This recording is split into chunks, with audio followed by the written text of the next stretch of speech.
Mr. Michael Verardi, who's our next speaker, is honored us today by attending our conference. Please welcome Mr. Verardi to the stage. We completed an 8-hour workshop when he picked up the phone himself personally and called an unknown Louis dancer to congratulate him for downloading the 10th billion song on iTunes. Know your product inside out. Know your competitors inside out. Because if you do, you have an advantage. You have freedom of mind. Good morning to all our friends and fans. We're broadcasting live at 10:25 Eastern European Time every Monday on our Jumpstart Monday, where we share a book that has resonated, a proverb that has touched us, and an online course that can add value to our personal or professional lives. Let's see who's here. We're broadcasting live on Facebook, LinkedIn, and YouTube. So please drop me a message to see who's here just before we begin. And in your message, other than telling me how you're doing, tell me what's the one thing that you're working on this week? What are you trying to complete this week? What's your number one task? What's the one thing that will bring you the most value if you manage to complete it this week? If you don't have something this week, then share what you're working on this month. I'm curious to know, and it will blend in quite well with what we're about to discover in just a little while. So let's see who's here, waiting for the messages to come in. We're broadcasting live our Jumpstart Monday, where we share a proverb, a book, and an online course. And this week, we're going to start with the proverb because it will help us move into the book, and then we'll finish with the online course. Let's see countries. Let's see what you're working on this week. Stylianos Lambro. Good morning, Michael. Planning 2021. Stylianos, I was sure you're going to be planning 2021. And maybe you're planning 2022 if I know you well. Stylianos Lambro is the person behind Reflect Technological Conference. He's making us proud in Cyprus and around the world with an amazing conference. Let's see who else is here. Valia, my friend Valia from Greece. We've done some work together for Biocrop Science. Valia is an amazing professional and she's in the hunt for a job now. So Valia, I can highly vouch for Valia if anyone is interested. George Karapateas, hello Michael, we're being audited this week by Lloyd's, no pressure at all. Not at all, my friend. Let's see, Rana, I'm in a new job and I'm trying to learn everything. Rana, I wish you all the best. I'm sure you will do very, very well. Let's go to Christian Mavronicola. Good morning from London. London is here. Miss London.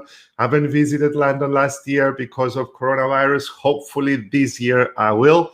Good morning from London. I need to study for my professional qualification. I wish you all the best, Christian. I'm sure you'll do very well. My friend Sergio is testing a new idea, and I have a feeling that this new idea will lead to more sales at our airport. Serious. That's my feeling. That's my feeling, my friend. So in order to be on time, and I'm going to be taking most of your comments, let's start with the proverb of our week, which comes from Lyndon Johnson, who was the 36th president of the United States, who said, "Yesterday is not ours to recover. Tomorrow and today is ours to win or lose." Let me repeat that. Yesterday is not ours to recover, but tomorrow, and he also means today, is ours to win or lose. Which in other words means that to fail to prepare is to prepare to fail. If we haven't prepared for yesterday, that's long gone. We either learn the lesson or we are bound to repeat it. But if you're prepared, if we're fully prepared, then it means that we can grasp the day. And that's the reason I asked you what you're working on this week. You can move strongly, passionately, more enthusiastically, and with a plan towards your goal. Which leads me to an amazing book which was given to me as a present by my friend Lucas Anastasiou. And this is the book that has a lot to do with the proverb I mentioned by Michael Hyatt, and it's titled Free to Focus. Let me read one line from the book, and that's the reason I read the whole book. I devoured the book. The line says the following, and it really resonated with me because I was a victim of it. And I'm still a victim of it sometimes. We don't invest our time in big and important projects. Instead, we are tyrannized by tiny tasks. Let me repeat that. We don't invest our time in big and important projects. Instead, we are tyrannized by tiny tasks. We run up and down to finish tiny tasks which do not add value, which do not correspond to the 80-20 rule that we mentioned in a previous on Jumpstart Monday program, which is the 20% that will add 80% of the value, and instead we get hold with the minor tasks. This book is about being able to reclaim your life back, to redefine your work and claim your personal and above all professional life back. It gives brilliant examples on how information is taking away, a bundle of information is taking away our focus, and how we can gain our focus back. And in order to be succinct, because I promised Sophia I'll be succinct, she said, let people read the book if they want to read it. There is only one thing that was the most important for me, and I put it into work, which is the following. This is it. It talks about the distraction zone, the drudgery zone, the desire zone, and the disinterest zone. And it's on two axes, proficiency and passion.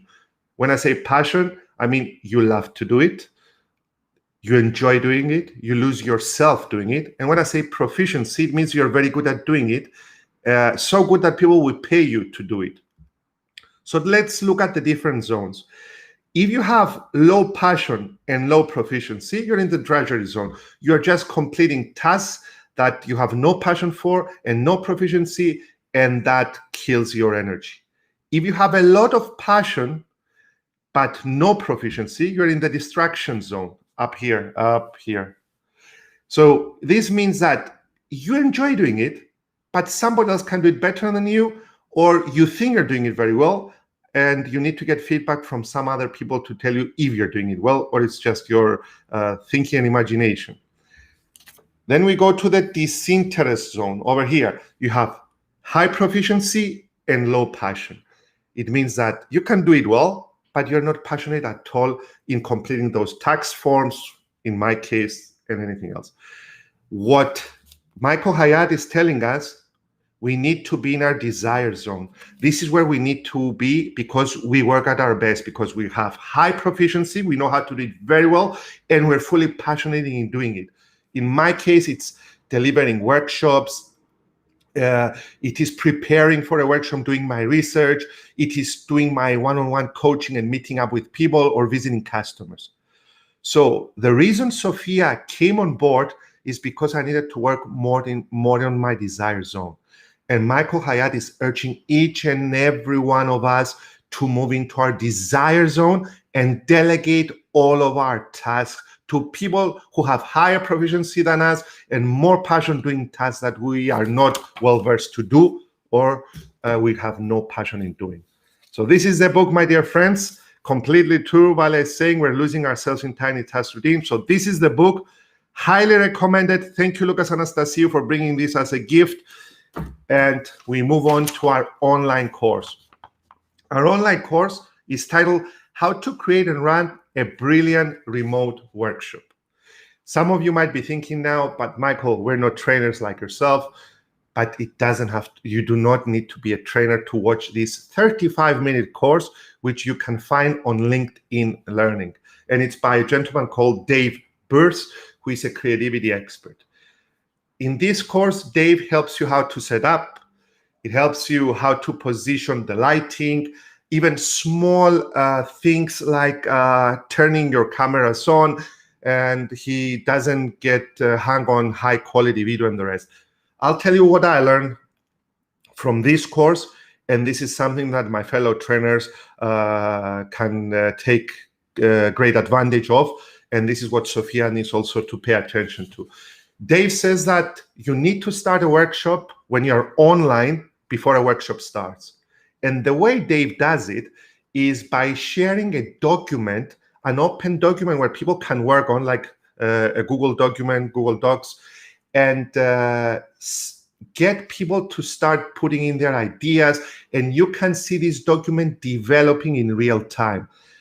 You get people engaged, you get people to start thinking about the topic. If the topic is, let's have great ideas for 2021 so we can have a great year and we can help our company and ourselves. So that's the open document that people have started working on. But he uses that document also during his workshop. And when he sends teams into rooms, he looks at the document and he sees it live, changing in real time. And he also, if you do great preparation, he says, you also have everything documented down and you don't need to write them down once the workshop is over. In Dave's, according to Dave, a real live workshop, you need to tear down the flip chart, get somebody to write the notes down or write them yourself if you don't have a personal assistant, and try to bring everything together. On an online course, if you're using an open document and using software that can record things, and you can even get consensus and being GDPR approved to record your session, you have everything documented. Another thing that I truly liked from this course, and it goes out to all of you who are either trainers or managers, leaders of your organization, is that David urges us to reverse the hierarchy on an online course. So ask, and you can do it in a physical course as well, ask the managers to take a back step and you reverse the hierarchy. So the people who are at the lower end of the hierarchy can come in and get their ideas first, and so as the managers don't shoot the messenger and don't kill the message. So my dear friends, it was the proverb, the book by Michael Hyatt, How to Run Free to Focus, and last but not least, our online course, which is how to create and run a brilliant remote workshop. So let's see some of our comments, Sophia, some of the comments that came in. If you want to follow us on YouTube, please feel free. Michael R. Virardi on YouTube. Michael R. Virardi, if you can show that, Sophia, again. If you want to follow us on YouTube, it's youtube.com/Michael R. Virardi. And let me give you also some announcements. I'm very proud and happy to announce that on the 9th of February, we're coming live for a selected group of people. This is a paid webinar. It's 99 euros with Jeffrey Gidomer, my all-time mentor and friend. Jeffrey Gidomer, the person who has started me on this road. And Jeffrey is, in my opinion, according to my opinion, the #1 sales consultant in the world. And we're running a workshop on sales, which is how to take a sales leadership position in the new emerging economy. And Jeffrey is going to analyze a lot and talk about video, how salespeople that cannot visit customers or find it more difficult because of COVID restrictions, how to make great use of video in order to get their offer across, in order to get their message across, and either get the sale, win the sale, or win more appointments. This is going to be on the 9th of February, and we're going to be having also a discussion for our selected group. Jeffrey and myself, we're going to open up the platform and discuss with the people, mainly salespeople or sales managers or people who care to increase their sales in this new year under COVID restrictions and difficulties, and maintain their profitability. We're going to have a discussion. We're going to open it up. So we're not bound to the 1.5 hours that we mentioned. We can go on for 2 hours, take on your questions, and answer everything you need. Sava Strijas, watching us from YouTube. My friend Sava Strijas, who's also a colleague, a great trainer. He says, good morning, Michael. And Lucio Sava. Lucio Sava is an amazing singer. He says, I take my hat off to you in Greek. Good morning. Good morning to you too, Savas. So dear friends and fans, this was Jumpstart Monday. Good morning to everyone. Savas Michael, Jumpstart Monday. It's going to be coming to you every Monday at 10:25. Thank you very much for tuning in and looking forward to catching up with you next Monday. Take good care.